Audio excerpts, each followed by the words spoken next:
Now, the next thing that happens after, obviously, you get engaged and, you know, you level down and the dust settles and it gets into the nitty-gritty of things.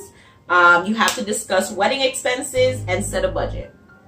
So, when we were talking about, like, where things were gonna happen, we had to take in, like, location, we had to take in, like, the type of wedding that we wanted and all of that type of stuff to even consider, like, the type of wedding expenses.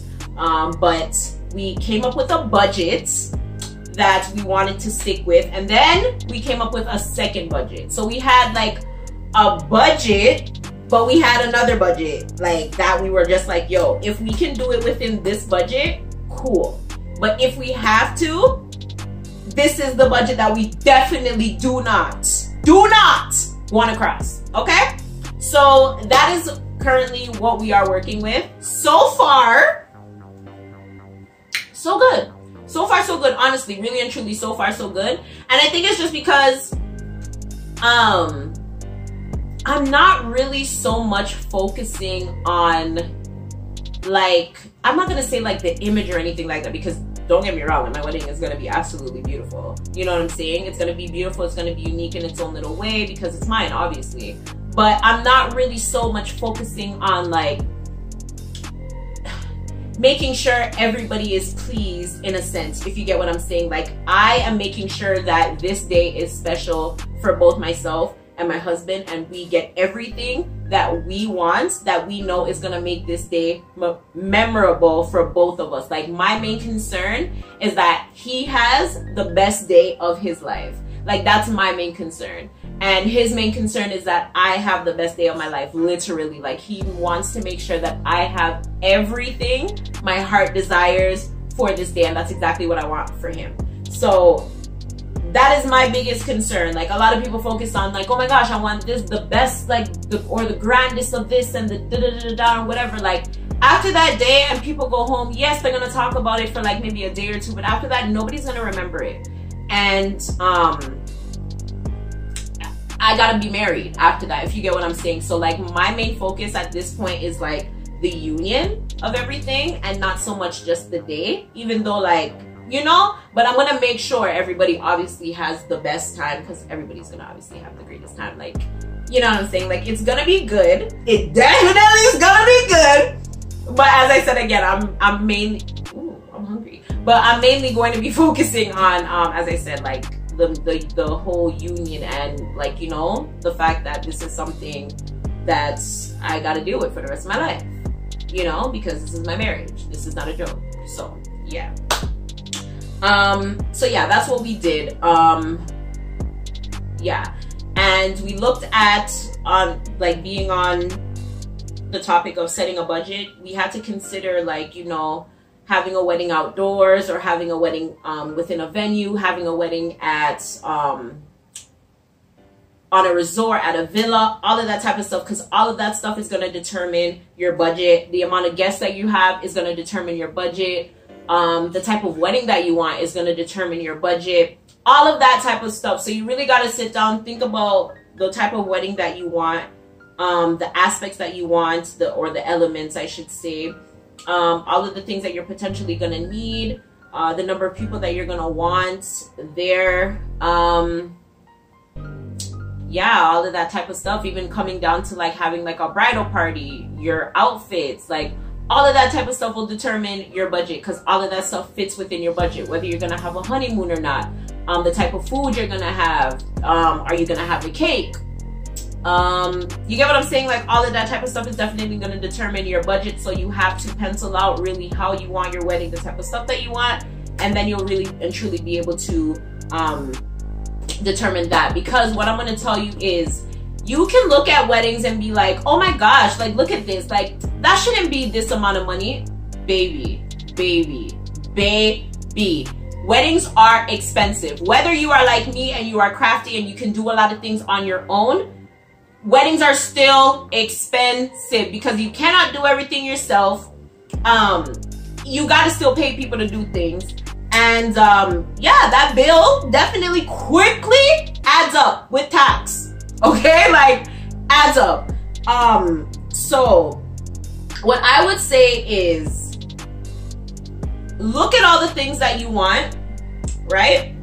Put down all the things that you know you definitely have to have, because you're gonna eventually have to be like, bye, I cannot afford this, or this does not fit within the budget, I can live without this, or you're gonna be ending up going over budget. So before you have this idea of what you want your wedding to look like, I would say do your research, consider prices, all of that type of stuff, because you don't want to have this image in your head of what you want your wedding to look like and you're not able to afford it. I feel like that would be the most saddest thing.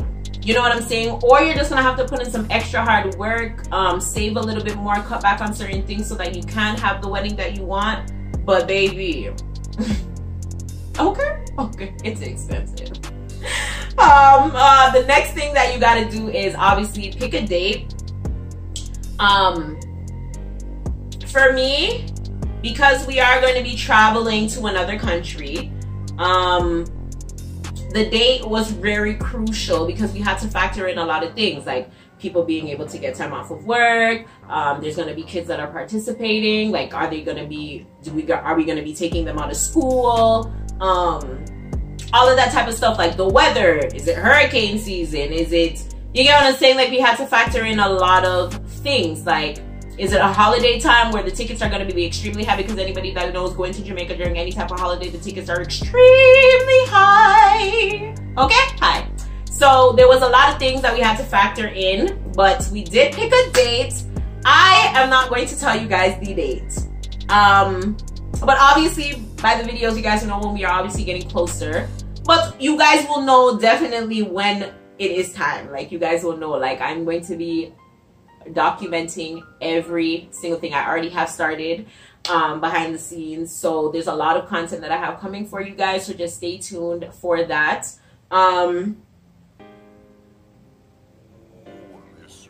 yeah.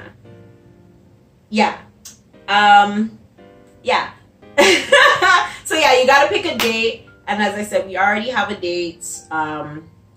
Yeah. Also with that, what I want to say is when it comes down to picking your date, I would start with picking a month. Or like, if you're gonna know, if you know you want to get married in the winter, okay, cool. Pick a month or a few months that you'll work with, that you're okay with certain dates. Because what happened with me, for example, I had a certain date picked out. Like, had a certain date, had hashtags already made, everything, you know what I'm saying, and I'm using all of that stuff, only to come to find out that the venue that I wanted to use booked out on that date. So at that point, it was either, do I stick with the date and find somewhere else, or do I stay with the venue that I love so much and figure out another date? The venue that I work with, that I'm working with, does not do more than one wedding a weekend. So it's not like I could be like, oh, let me do it the Friday or let me do it the Sunday. No, I have to do it either the weekend before or the weekend after. The weekend before, booked out. The only thing that was available was the weekend after. So that ended up being, no, the weekend before was available, not the weekend after. And then the weekend after would have changed certain things, so we couldn't do it then. So we had to go with the weekend before. So everything changed. Like, if you guys only knew the stress behind all of that stuff. Everything changed. But we got the venue that we love. That's the only thing that matters. So yeah. So yeah, I would say start with picking a month, being okay with whatever dates it is within that month that you would be okay with. Like if you want to get married on the Saturday, you can pick any Saturday in that month. Because if you go to a venue that you fall in love with and it's booked, like what are you gonna do? You know what I'm saying? So that would be my only advice in terms of picking a date. Yeah. Other than that, yeah, just whatever. And I don't think getting married on like your birthday or like a holiday is a good idea for me, I'm getting married on somebody very important to me's birthday. But it's fine because it's not my birthday, so it is what it is. But yeah, the pot calling the kettle black. But yeah, I just because it's like, you know, knock on wood, not speaking anything into existence, but like if in the event that it doesn't work out, it's like gonna be like the worst time ever. You're always gonna remember that, you know. So yeah. Next, the next thing is start looking for a location, venue, or destination wedding package. So for me, obviously, I knew without a doubt I'm getting married in Jamaica. One, my husband, obviously, most importantly, the man I'm going to be marrying is there. Although we could have gone to like maybe the States or something and did it, but nah. My dad is there. He has to walk me down the aisle, maybe. Maybe. Yeah, my sister's there. I have a lot of family members that are there that would not be able to like really travel to go anywhere else, who are crucial in my life that I have to have at my wedding. So it only made sense. Jamaica's where my heart is. My heart is in Jamaica. My husband's in Jamaica. My immediate family is in Jamaica. So I'm going to Jamaica. That's where I'm getting married, no matter what. No matter when, who, what, when, where, why, how. I could have married an African. I could have married a Guyanese. I could have married a white man. I could have married a... It doesn't matter who I married. I was getting married in Jamaica. Point blank. Period. With a T. Yeah? So that's where I'm... in terms of venue, have a venue. It's gonna be freaking amazing. Going to be freaking amazing, you guys. Like, my venue offers literally everything. I'm having my ceremony there. I'm having my cocktail hour there. I'm having my reception there. Like, I'm getting ready there. Like, everything is gonna be there, you know? It's a beautiful location, and it literally has everything that we both wanted. Like, my husband wanted a certain type of ceremony, or wedding, I should say, and I had a certain idea as to what my wedding wanted, and this offered both. We both got what we want. So for his part, we will do the ceremony, and for my part, we will do the reception. And yeah, it's just gonna be absolutely amazing. I can't say that enough because it's absolutely gonna be amazing. Destination wedding package.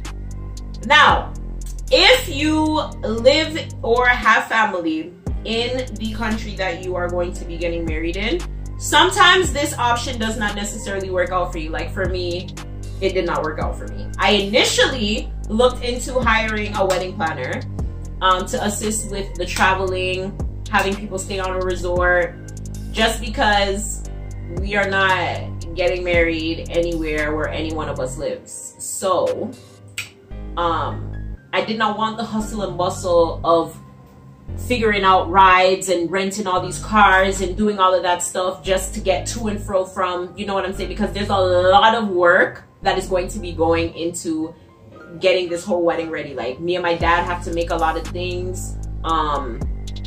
Me and my sister are gonna have to do a lot of things. Me and Bay are gonna have to do a lot of things, you get what I'm saying? So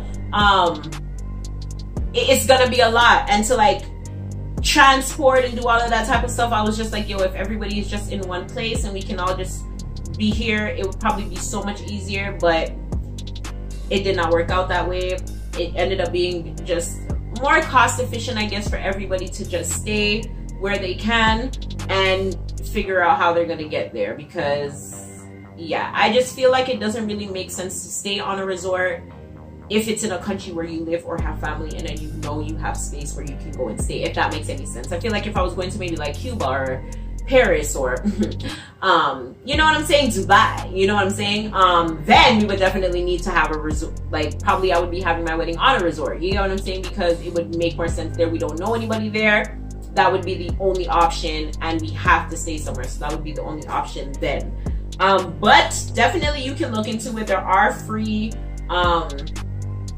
like destination wedding websites where you can like work with a planner. They assist you with everything in terms of getting accommodations and flights and all of that stuff, in terms of packages and everything like that. But it works with like a number of people. You have to have a number of people and all of that good stuff.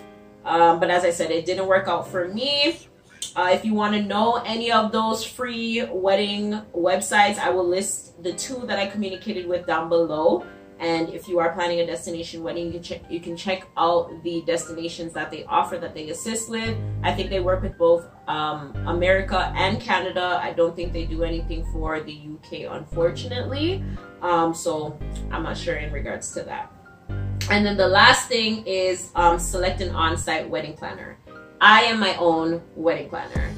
I am also working with the lady who is doing the decor for my wedding. Well, some of the decor for my wedding.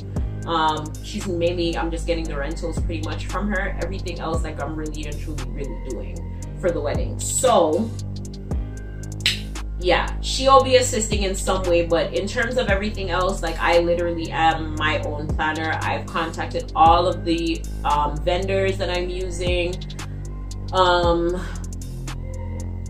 And yeah, like, everything, like all the ideas, everything, like all the ideas and everything, I have literally constructed, come up in my mind with, and said, this is what I want. And I ask what I want. If he cannot offer it for me, I find somebody else who can do it what I want. If I can't, I ask my daddy and I say, Daddy, can you do this? Can we do this? Yes. Okay, this is what I want. So that is pretty much how the planning has been going so far. And yeah, that brings us to the end of the first part of this series. So that is where we're gonna stop for now. Until next time, when we get closer to me being a missus. I'm super excited, you guys. Like, I don't know, but I'm super excited. I hope you guys are excited because, as I said, it's gonna be good. Like, it's gonna be good. It's gonna be everything that I want it to be. Like, just think of romantical and you know, romantical. That is literally the mood I'm going for, and I feel like everything that I want, I've made so many changes, but for the good. Like, it's just, oh, it's gonna be such a romantic evening. Like, oh, it's gonna be such a romantic day. Anyways, I hope you guys enjoyed this video. If you guys have any questions, please leave them down below. And as I said, don't worry if you didn't see something or hear something. It's going to be coming. I'm going according to the checklist. So we will hit everything. You guys will see just about everything. And yeah, catch you guys in my next video. I love you guys. Bye.